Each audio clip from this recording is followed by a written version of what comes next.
রাজ্যে মাধ্যমিক পরীক্ষা শুরু হলো আজ থেকে। গোটা পশ্চিমবঙ্গের মাধ্যমিক পরীক্ষার্থীর সংখ্যা 9,71,340 জন।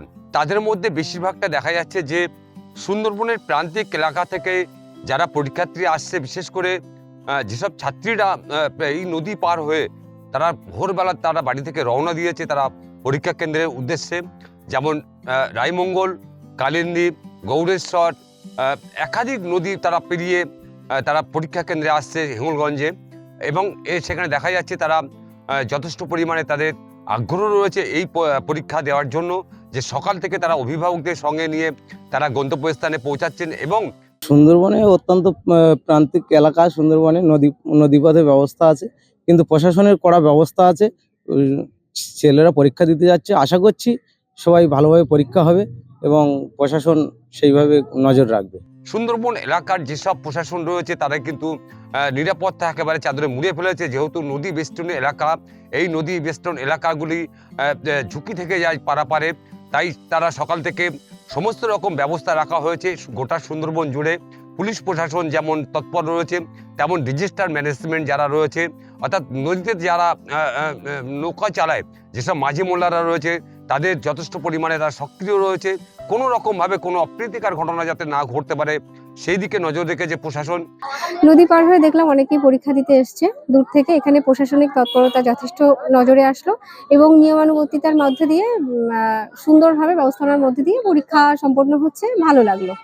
সব থেকে বেশি দেখা যাচ্ছে যে রাজ্যের যে প্রকল্প রয়েছে, যে উন্নয়ন প্রকল্প রয়েছে, তাদের মধ্যে কন্যাশ্রী রয়েছে, রূপশ্রী রয়েছে, বা একাধিক এই যে শিক্ষা নিয়ে যে সব ভাতা রয়েছে বা যেসব সহযোগী করছে, যেভাবে সহযোগিতা করছে রাজ্য সরকার, সেখানে গিয়ে দেখা যাচ্ছে যে সুন্দরবনের প্রান্তিক এলাকার ছাত্রীরা তারা কিন্তু এই পরীক্ষা দেওয়া পড়াশোনার আগ্রহী দিন দিন বাড়ছে।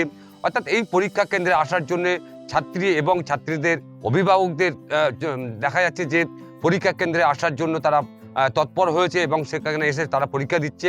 পরীক্ষা দিয়ে তারা বেরোনোর পরে তারা বলছেন যে যথেষ্ট পরিমাণে ভালো তারা পরীক্ষা দিয়েছেন এবং যথেষ্ট তাদের আয়ত্তের মধ্যে যে অ্যান্সারগুলো এসছে, অর্থাৎ যে রেজাল্টগুলো তারা পেয়েছেন এবং যে প্রশ্নপত্র এসছে, প্রশ্নপত্র তারা তাদের মধ্যে তারা রীতিমতন তারা সক্রিয় ছিল যে সেই প্রশ্নপত্র উত্তর দেওয়া, এবং সেইভাবে তারা লিখেছে এবং তারা পাস নিশ্চিত, এমনটাই কিন্তু তারা জানাচ্ছে সুন্দরবনের প্রান্তিক এলাকার ছাত্রছাত্রীরা।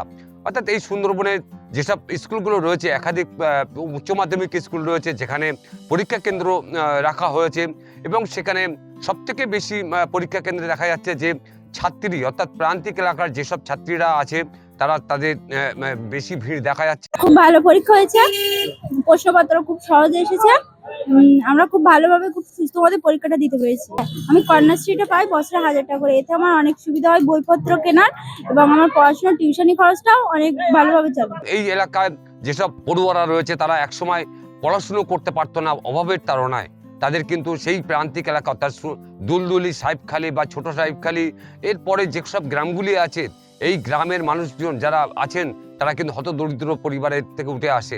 অর্থাৎ এখন এই পরিমাণে দেখা যাচ্ছে যে সেইখানে গিয়ে দেখা যাচ্ছে যে সেই সব পরিবারগুলো কিন্তু আজকাল সচ্ছল হয়েছে, এবং সরকার, রাজ্য সরকার যেভাবে তাদের পাশে এসে দাঁড়িয়েছে, তাতে করে তাদের পড়াশুনো একদিকে যেমন উন্নত মানের হচ্ছে, অন্যদিকে তাদের পরিবারগুলো সচ্ছলভাবে তাদের জীবনযাপন করতে পারছে। তাই পরীক্ষা কেন্দ্রে গিয়ে দেখা গেল যে যেসব ছাত্রছাত্রীরা যারা পরীক্ষা দিতে আসছে তারা কিন্তু যথেষ্ট পরিমাণে তারা খুশি। রূপশ্রী, কন্যাশ্রী পেয়ে যারা প্রাপক তারা ভীষণভাবে উপকৃত হচ্ছে। এই প্রকল্পের জন্য আমাদের মাননীয় দিদি মমতা ব্যানার্জি, আমাদের মুখ্যমন্ত্রী, তাকে আমরা ধন্যবাদ জানাই, কারণ এই প্রকল্পের আওতায় যারা আছে তারা উপকৃত হচ্ছে।